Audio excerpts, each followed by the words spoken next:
Assalamualaikum, selamat siang pemirsa. Kabar Merah Putih edisi Senin 30 Maret 2026 hadir menjumpai Anda dengan sejumlah kabar seputar agenda Presiden Prabowo Subianto dan kabar penting lainnya. Saya Ista Paprika selama 60 menit ke depan akan menemani Anda dan pemirsa, inilah kabar Merah Putih selengkapnya untuk Anda.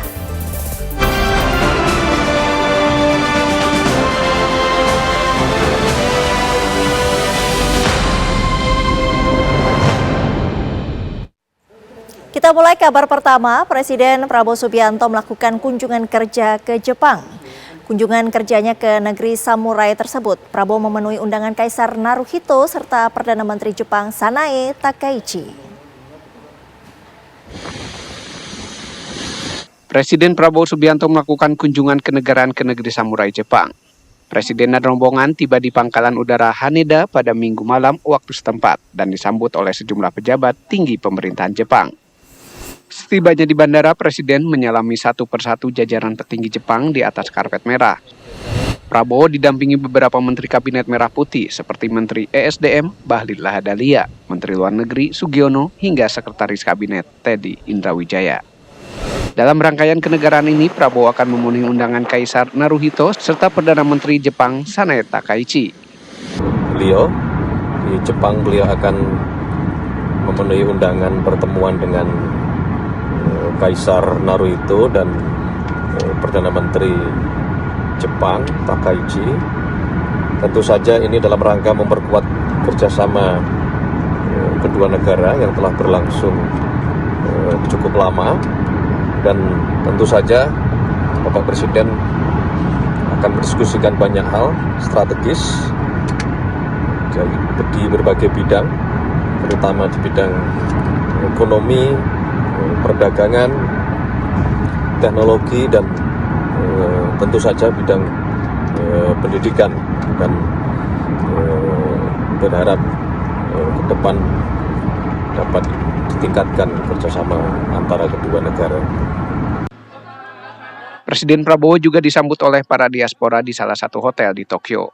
Para diaspora berharap kunjungan Prabowo memberikan dampak positif bagi mereka yang tinggal merantau jauh dari Indonesia. Dari Tokyo, Jepang, Yohanes Leonardo, TV One mengabarkan.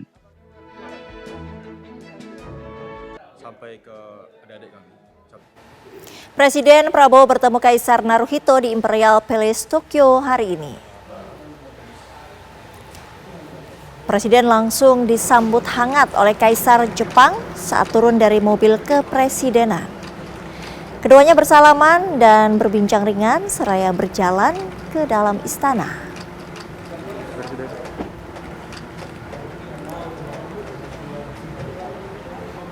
Selain bertemu dengan Kaisar Naruhito, Presiden Prabowo juga melakukan pertemuan dengan putra mahkota Jepang Fumihito. Pertemuan ini semakin mempererat hubungan persahabatan antara Indonesia dan Jepang di tingkat keluarga kekaisaran. Usai melakukan pertemuan, Presiden Prabowo bersama Kaisar Naruhito dan putra mahkota Fumihito menghadiri jamuan santap siang kenegaraan.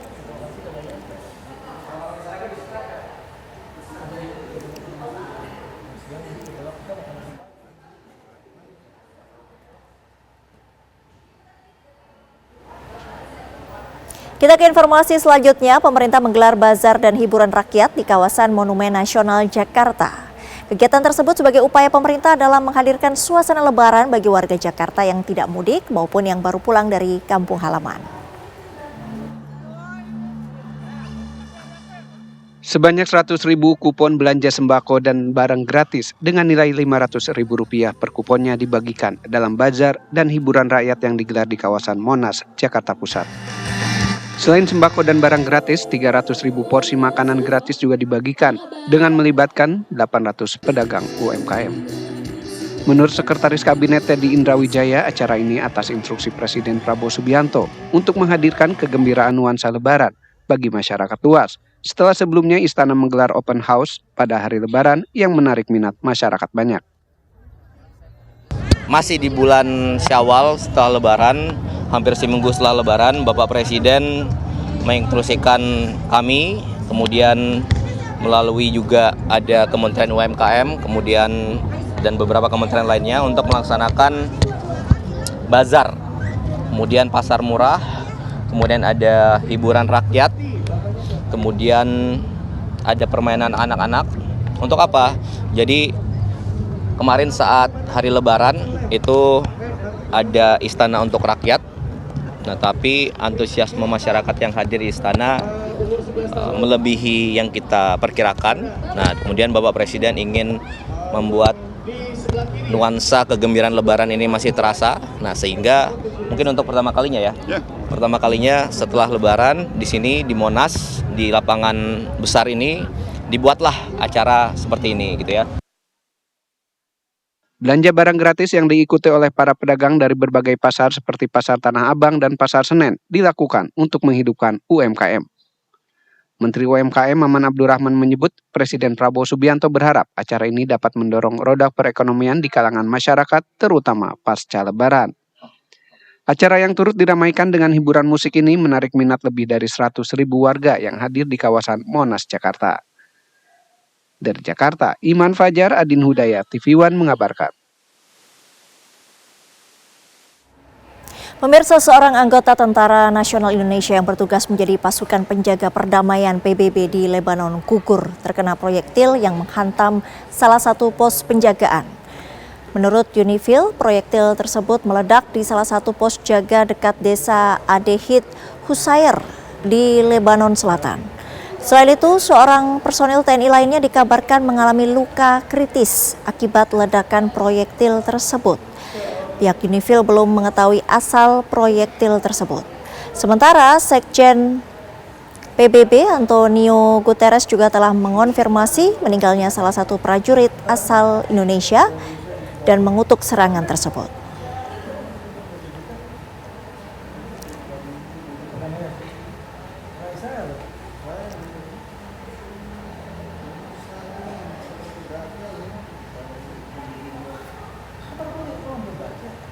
Prajurit TNI yang bergabung dalam misi perdamaian PBB di Lebanon, Farizal Ramadan, dikabarkan gugur dalam invasi Zionis ke Lebanon Selatan.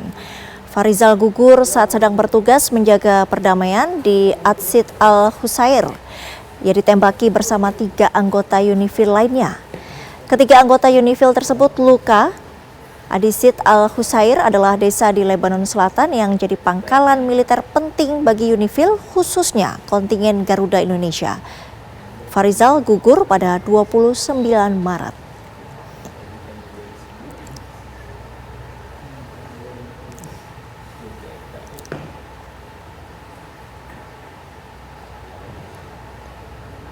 Wakil Ketua Komisi 1 DPR Dev Laksono menyampaikan bela sungkawa atas gugurnya prajurit TNI yang bertugas di pos perdamaian Lebanon. Dev menyebut perlu ada investigasi dan evaluasi mendalam terkait penempatan prajurit TNI di tengah konflik yang berlangsung.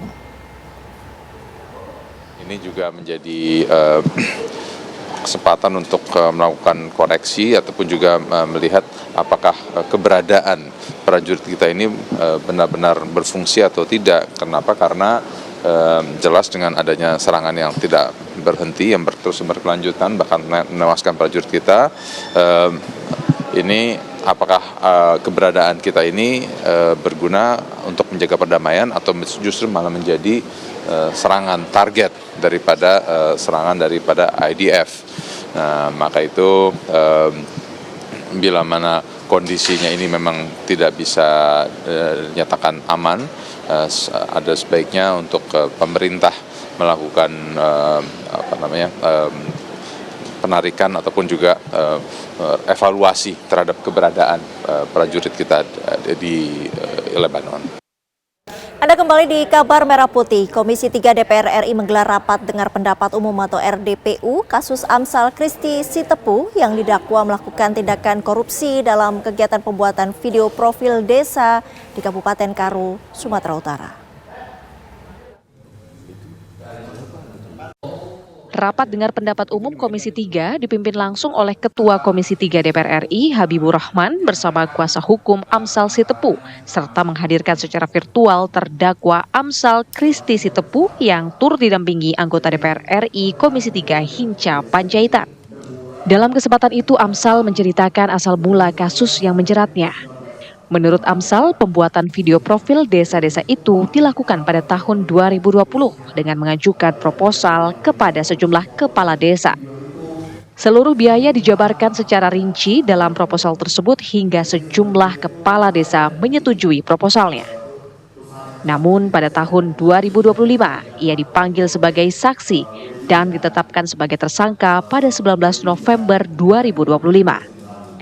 Amsal khawatir hal ini bisa berdampak buruk bagi pekerja ekonomi kreatif yang ingin bekerja sama dengan pemerintah. Saya hari ini hanya mencari keadilan. Saya hanya pekerja ekonomi kreatif.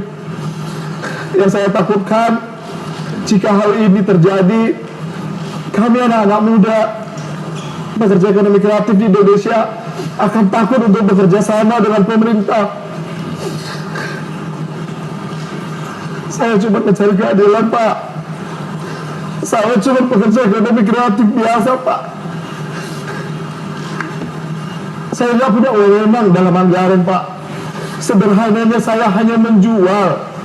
Kalau memang harganya kemahalan, kenapa tidak ditolak saja? Atau kalau tidak sesuai, kenapa harus dibayarkan?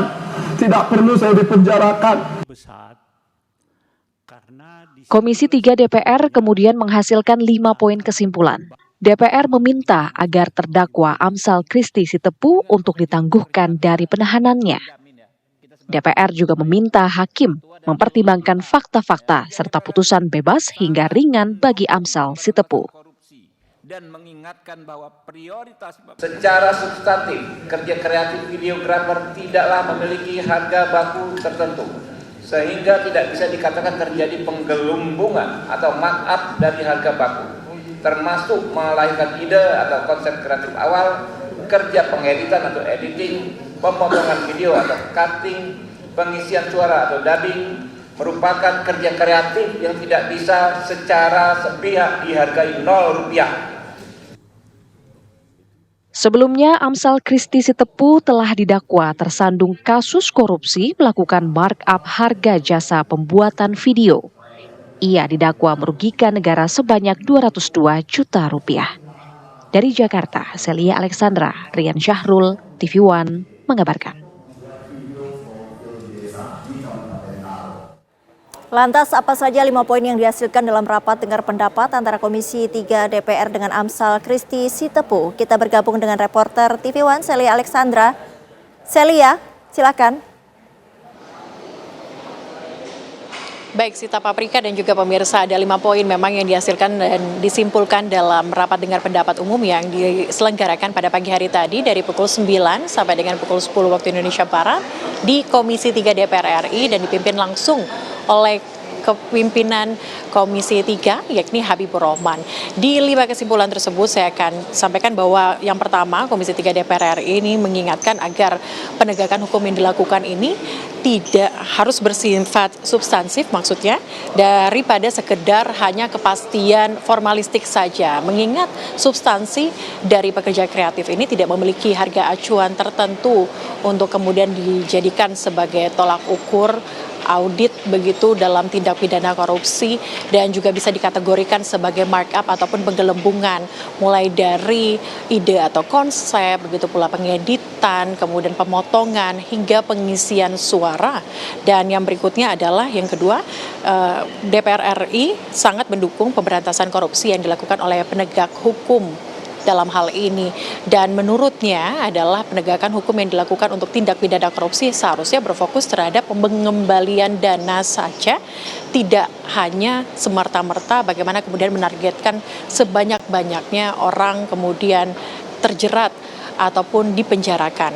Yang ketiga adalah meminta mempertimbangkan terkait dengan putusan pengadilan ini tidak menjadi presiden yang kontradiktif khususnya bagi industri kreatif di Indonesia.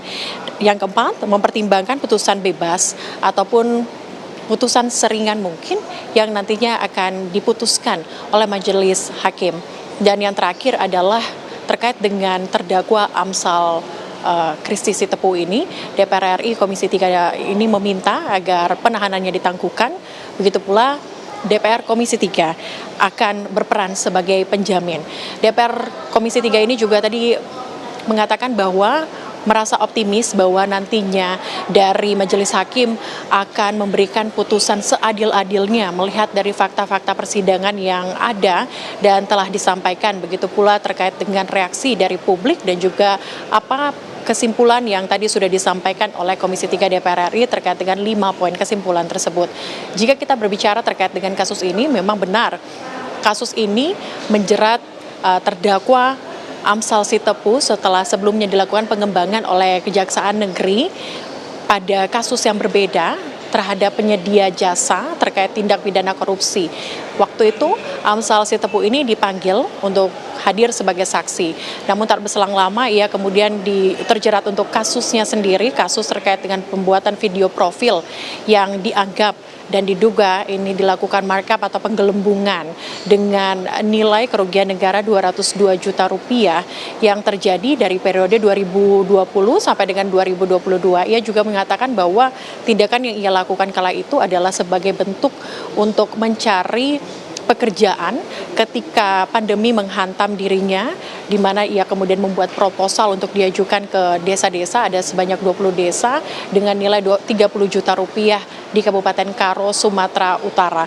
Demikian yang tadi disampaikan oleh Komisi 3 DPR RI terkait dengan 5 poin kesimpulan. Kita juga akan tunggu bagaimana kemudian hasil dari persidangan yang rencananya akan dilakukan pada April mendatang. Sita Paprika.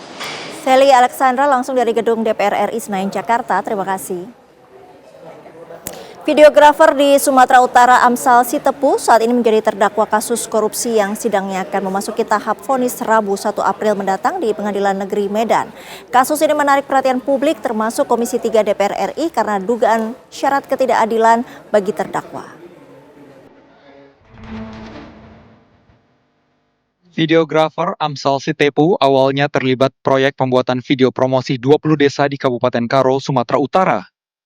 Biaya pembuatan video promosi disepakati 30 juta rupiah per satu desa. Namun proyek ini berubah menjadi kasus korupsi setelah auditor Pemkab Karo menyatakan harga per video promosi desa seharusnya hanya 24.100.000 rupiah. Amsal dituding melakukan markup atau penggelembungan dana sampai diadili di Pengadilan Negeri Medan. Yang menjadi masalah adalah markup menurut auditor terjadi pada item jasa penyediaan ide atau konsep video, dan juga proses produksi seperti hal editing atau proses penyuntingan gambar. Menurut auditor, untuk item-item ini harusnya Amsal tidak memungut biaya, melainkan mengerjakannya secara cuma-cuma, gratis atau nilainya 0 rupiah. Padahal dalam pembuatan video atau film yang masuk dalam bidang ekonomi kreatif, ide atau konsep adalah hal yang paling mahal harganya. Tidak ada batasan baku untuk mematok harga ide atau konsep di bidang ekonomi kreatif.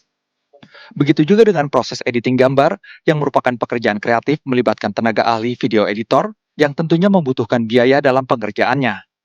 Amsal mengaku semua biaya sudah ia cantumkan sejak proses pengajuan proposal dan telah disetujui kliennya. Namun, Amsal Sitepu kini menjalani sidang korupsi karena dianggap merugikan negara hingga 200 juta rupiah. Jaksa penuntut umum menuntut Amsal hukuman 2 tahun penjara beserta uang pengganti sebesar 50 juta rupiah.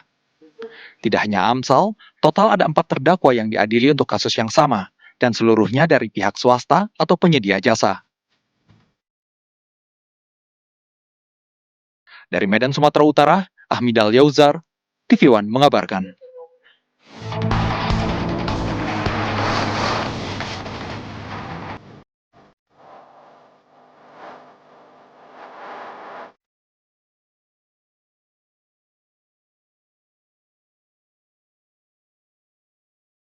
Pemirsa, PT Pegadaian Persero Cabang Pati Jawa Tengah meluncurkan program stimulus ekonomi berupa Gadai Peduli 0%. Program ini menyasar masyarakat menengah ke bawah yang membutuhkan modal kerja maupun dana darurat tanpa beban bunga. PT Pegadaian Cabang Pati Jawa Tengah terus berupaya memperluas akses keuangan inklusif bagi masyarakat di tengah meningkatnya kebutuhan rumah tangga menjelang Lebaran. Salah satu langkah strategis yang diambil adalah dengan mengaktifkan kembali program Gadai Peduli 0%.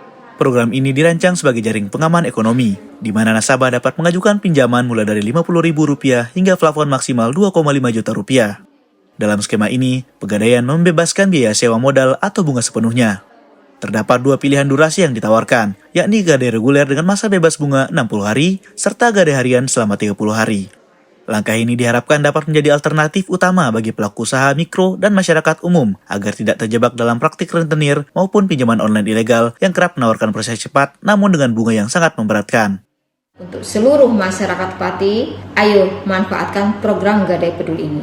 Gadai Peduli ini bisa dilakukan di semua outlet. Dan kebetulan di cabang Pati ini ada 10 outlet. Jadi bisa di Juwana, di Takyu, di Bulu Manis, di Wedari Jaksa, di Winong, di Kayen, di Pasar Puri, di BRI Batangan Pati dan BRI Duku Seti dan cabang Pati sendiri. Manfaatkan agar nasabah tidak terjerat rentenir yang akhirnya dampaknya tidak membawa manfaat, malah membawa masalah. Jadi Pegadaian datang mengatasi masalah tanpa masalah dengan program Gadai Peduli 0% sampai dengan 30 April 2026. Manfaatkan Bapak Ibu semuanya di Pegadaian Cabang Pati. Dengan adanya kemudahan ini, diharapkan perputaran ekonomi di tingkat akar rumput tetap terjaga, khususnya dalam menghadapi lonjakan konsumsi nasional di momen Hari Raya Idul Fitri. Implementasi program Gadai Peduli ini sebagai bentuk komitmen Pegadaian yang selalu hadir melayani sepenuh hati dalam memberikan solusi, sekaligus menjadi bentuk literasi keuangan bagi masyarakat untuk memilih lembaga pembiayaan yang resmi dan terawasi oleh otoritas jasa keuangan. Dari Pati, Jawa Tengah, tim TV One mengabarkan. Masih di kabar merah putih, Menteri Perumahan dan Kawasan Permukiman Maru Arar Sirait meninjau lokasi lahan milik PT Angkasa Pura yang akan dibangun rumah susun di daerah Keramat Raya Senen, Jakarta Pusat. Maru Arar didampingi Kepala Badan Pengaturan BUMN Doni Oskaria. Di lahan seluas 1,61 hektar ini, nantinya akan dibangun rumah susun yang diprioritaskan untuk merelokasi warga di kawasan bantaran rel kereta api Senen. Dalam konsep desain awal, rusun rencananya akan memiliki sekitar 1.600 unit yang terdiri dari 4 tower hunian. Maru Arar menyebut pembangunan rusun ini akan mengedepankan sinergi antara pemerintah pusat, daerah, BUMN, dan melibatkan pihak swasta yang merupakan tindak lanjut dari instruksi Presiden Prabowo Subianto untuk menyediakan hunian layak bagi seluruh rakyat Indonesia.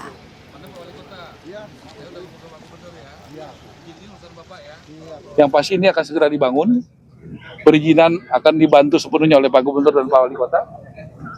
Kemudian nanti yang membangun, tadi sudah ada, teman-teman sudah dengar ya, bagaimana kesiapannya, ada pilihan-pilihan, ya, nanti kita akan mendengar keputusan daripada BUMN. Rencana Presiden Prabowo Subianto ingin membangun hunian untuk warga di bantaran rel kawasan Senen, Jakarta Pusat disambut hangat oleh 50 warga yang tinggal di kawasan Senen, Jakarta Pusat tersebut. Mereka mendukung dan siap direlokasi ke rumah susun meski mereka sudah tinggal sejak kecil di bantaran rel kawasan Senen.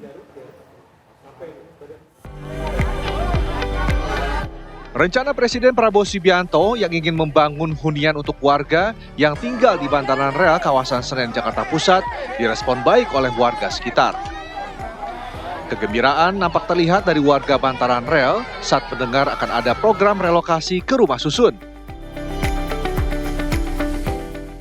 Warga bantaran rel tak menyangka mereka yang hidupnya sehari-hari sebagai pemulung dan pengamen ternyata diperhatikan oleh Presiden Prabowo untuk direlokasi ke rusun di tempat yang layak huni.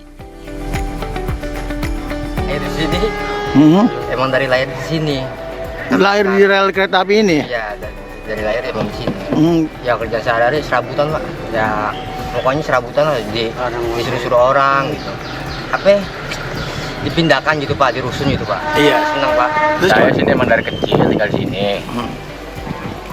Tapi saya ngikut RT Gantong Kang. Ya kami sangat senang banget. Sangat senang ya. Tapi mudah-mudahan sih jadi dipindahin kalau emang benar Prabowo mengizinkan kami semua tinggal di sana. Kami sangat senang. Ya pindah. Dan meninggalkan tempat ini Bang? Siap. Walaupun dari kecil Bang ya? Iya. Ya senang aja lah, ibarat kasar ada tempat layak, ya kan. Terus yang kedua ya kan, tidurnya nggak panasan lagi, nggak kayak sekarang ini kan tidur pakai terpal, panasan. Kalau misalnya emang dikasih Prabowo mengizinkan kami semua tinggal di rusun, ya kan, yang memadai, yang nyaman. Ya udah, kami siap, kami sangat senang kok, sungguh sangat senang. Udah lama, dari kecil. Ya tanggapan saya mah ya biasa aja mau. Ya, kalau senang sih ya nggak apa, yang itu kan dikasih tempat tinggal di Padera, dia banyak pembersihan, gusuran. Emang sih dulu nggak begitu juga sama. 50 orang lebih warga yang menempati bantaran rel kawasan Senen mendukung dan senang siap pindah ke rusun bila memang benar-benar program tersebut terlaksana. Pembangunan rusun sedianya akan dilakukan oleh pemerintah pusat. Pemprov DKI Jakarta menyatakan mendukung program tersebut dan tinggal menunggu arahan dari pemerintah pusat untuk kegiatan selanjutnya. Dari Jakarta, Asben Benef, TV One mengabarkan. Usai libur Lebaran, Jakarta kembali macet. Arus lalu lintas di ruas Jalan Basuki Rahmat terlihat padat merayap sejak Senin pagi. Kendaraan pribadi dan sepeda motor mendominasi jalanan seiring aktivitas warga yang kembali normal. Kondisi ini diperparah dengan meningkatnya volume kendaraan dari arah Bekasi menuju kawasan perkantoran di Tebet dan Mega Kuningan. Sejumlah pengendara mengaku kemacetan sudah terasa sejak hari pertama masuk kerja pekan lalu. Warga pun berharap adanya upaya pemerintah guna mengurangi volume kendaraan dari arah Bekasi menuju Jakarta sehingga tidak terjadi penumpukan kendaraan.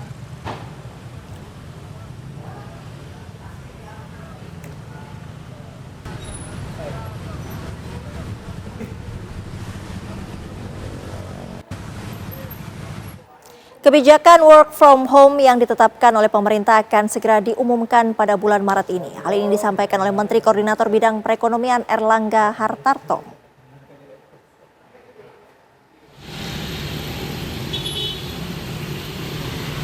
Menko Bidang Perekonomian Erlangga Hartarto akan segera mengumumkan kepastian mengenai kebijakan work from home. Pemerintah akan menentukan pemberlakuan WFH. Ada rencana WFH akan diberlakukan pada hari Jumat. Pokoknya akan ditetapkan bulan ini. Tetapkan bulan ini. Kapan Pak secepatnya? Ya, kan Malaysia udah Pak. Tinggal berapa bulan ini, tinggal berapa hari kan? 3 hari lagi Pak. 4 hari lagi Pak. Ya, jadi masih ada waktu. Oke Pak. Terima kasih. Terima kasih Pak. Sementara itu, menurut Menteri Keuangan Purbaya Yudisadewa, apabila kebijakan work from home diterapkan pada hari Jumat, hal tersebut tidak akan mengganggu perekonomian. Kalau WFH ini mengganggu atau justru? Enggak, kalau kita pilih dengan cermat-cermat. Kalau kita pilih Jumat dan itu kan harus pasti ada penghematan Jumat. Jadi pasti ada penghematan BBM berapa persen, masyarakat kita bisa berubah-ubah dengan harga minyak. Tapi kalau untuk produktivitas kan, kalau untuk pabrik-pabrik dan lain-lain yang memang memerlukan kerja terus-menerus, ya nggak harus kan. Terus untuk pelayanan publik ya tetap jalan, jadi harusnya nggak masalah kalau cuma 1 hari aja. Setiap ada yang menggoreng, bisa langsung. Ada sejumlah alasan pemerintah merencanakan WFH, diantaranya penghematan energi dan BBM, efisiensi anggaran, antisipasi krisis energi global, mengurangi kemacetan, serta produktivitas dan fleksibilitas. Tim TV One mengabarkan. Anda masih menyaksikan kabar Merah Putih. Menteri Kebudayaan Fadlizon berkunjung ke Pasar Kangen edisi Syawalan yang digelar di kawasan Jalan Parangtritis, Yogyakarta. Fadlizon antusias menyusuri setiap lapak barang antik dan kuliner tradisional. Dalam kesempatan tersebut, Fadlizon bahkan memborong sejumlah barang koleksi bersejarah, mulai dari buku-buku, majalah jadul, dokumen cetak langka hingga puluhan foto asli sosok tokoh nasional. Kunjungan Menteri Fadlizon sebagai bentuk komitmen pemerintah pusat dalam melestarikan warisan sejarah dan budaya di wilayah Yogyakarta. Fadlizon menyatakan Pasar Kangen bukan sekadar tempat rekreasi nostalgia, namun merupakan ruang edukasi dan penggerak ekonomi rakyat berbasis budaya.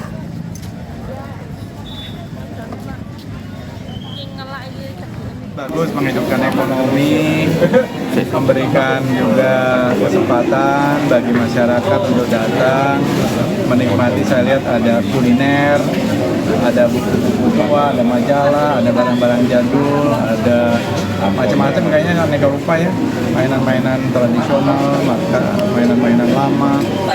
Ya ini bagian dari edukasi, rekreasi.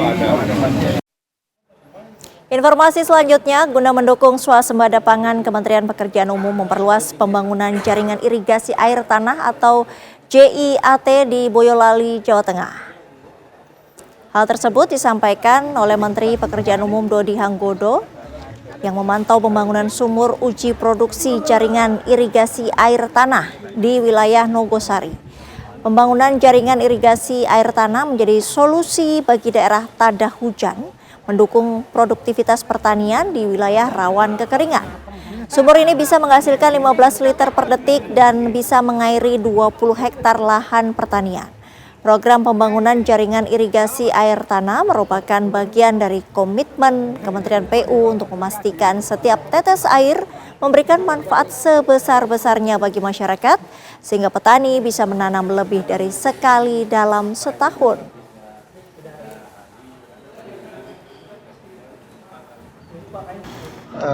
Ada permohonan untuk jaringan irigasi air tanah karena selama ini sudah beberapa tahun ini memang hanya mengandalkan pada curah hujan saja, sehingga karena cuma setahun sekali. Alhamdulillah kita bisa bikinkan jaringan irigasi air tanah sekaligus untuk menjawab kebutuhan air karena ketiadaan air di luar musim hujan. Dan ini tadi disampaikan sekitar 120 meter ya Mas ya? Yeah. 120 meter dengan debit sekitar 12 liter per detik. Pemirsa, ribuan warga dari berbagai daerah memadati Komplek Kepatihan Yogyakarta Senin pagi untuk mengikuti acara silaturahmi Idul Fitri bersama Gubernur DIY Sri Sultan Hamengkubuwono ke-10. Antrean panjang sudah terlihat di area gerbang kantor Gubernur DIY Kepatihan sejak pukul 8 pagi. Dalam acara ini, masyarakat dapat bertemu dan bersalaman langsung dengan Sri Sultan Hamengkubuwono ke-10 bersama GKR Hemas serta Wakil Gubernur KGPAA Paku Alam ke-10 beserta istri. Untuk menyambut warga, panitia menyediakan sedikitnya 70 gerobak angkringan yang dapat dinikmati secara gratis. Meski terbuka untuk umum, terdapat sejumlah aturan ketat yang harus dipatuhi pengunjung. Di antaranya adalah wajib berpakaian rapi, dilarang memakai sandal jepit, serta dilarang keras melakukan swafoto atau swavideo saat bersalaman dengan Sultan.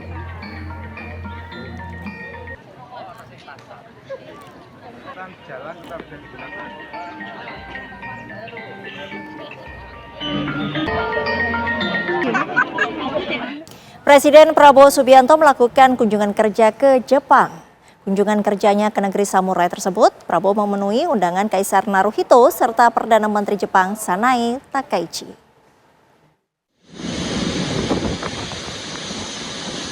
Presiden Prabowo Subianto melakukan kunjungan kenegaraan ke negeri samurai Jepang. Presiden dan rombongan tiba di Pangkalan Udara Haneda pada Minggu malam waktu setempat dan disambut oleh sejumlah pejabat tinggi pemerintahan Jepang. Setibanya di bandara, Presiden menyalami satu persatu jajaran petinggi Jepang di atas karpet merah. Prabowo didampingi beberapa Menteri Kabinet Merah Putih seperti Menteri ESDM Bahlil Lahadalia, Menteri Luar Negeri Sugiono, hingga Sekretaris Kabinet Teddy Indrawijaya. Dalam rangkaian kenegaraan ini, Prabowo akan memenuhi undangan Kaisar Naruhito serta Perdana Menteri Jepang Sanae Takaichi. Beliau di Jepang, beliau akan memenuhi undangan pertemuan dengan Kaisar Naruhito dan Perdana Menteri Jepang Takaichi. Tentu saja ini dalam rangka memperkuat kerjasama kedua negara yang telah berlangsung cukup lama. Dan tentu saja Bapak Presiden akan mendiskusikan banyak hal strategis di berbagai bidang, terutama di bidang ekonomi, perdagangan, teknologi, dan tentu saja bidang pendidikan dan berharap ke depan dapat ditingkatkan kerjasama antara kedua negara. Presiden Prabowo juga disambut oleh para diaspora di salah satu hotel di Tokyo. Para diaspora berharap kunjungan Prabowo memberikan dampak positif bagi mereka yang tinggal merantau jauh dari Indonesia. Dari Tokyo, Jepang, Yohanes Leonardo, TV One mengabarkan.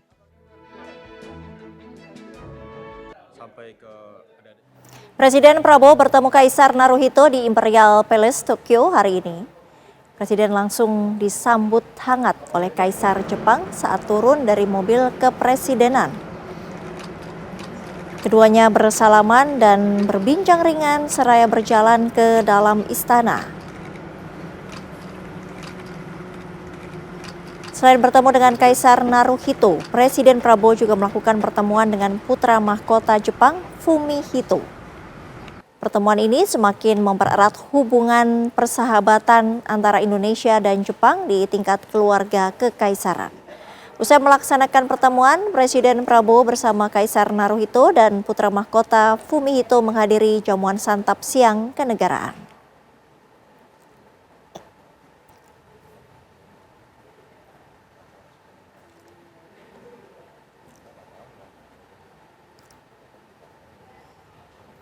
Pemirsa, seorang anggota Tentara Nasional Indonesia yang bertugas menjadi pasukan penjaga perdamaian PBB di Lebanon gugur terkena proyektil yang menghantam salah satu pos penjagaan.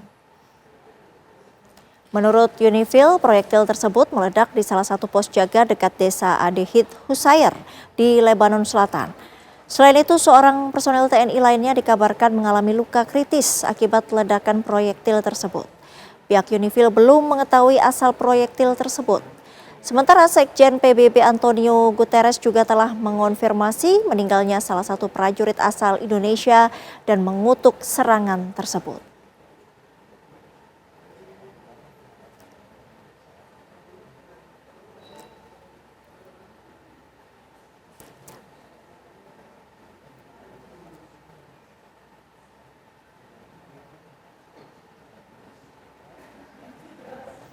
Prajurit TNI yang bergabung dalam misi perdamaian PBB di Lebanon, Farizal Ramadan, dikabarkan gugur dalam invasi Zionis ke Lebanon Selatan.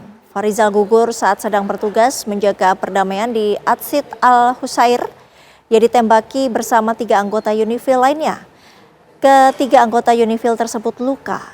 Atsid al-Husair adalah desa di Lebanon Selatan yang jadi pangkalan militer penting bagi Unifil, khususnya kontingen Garuda Indonesia. Farizal gugur pada 29 Maret.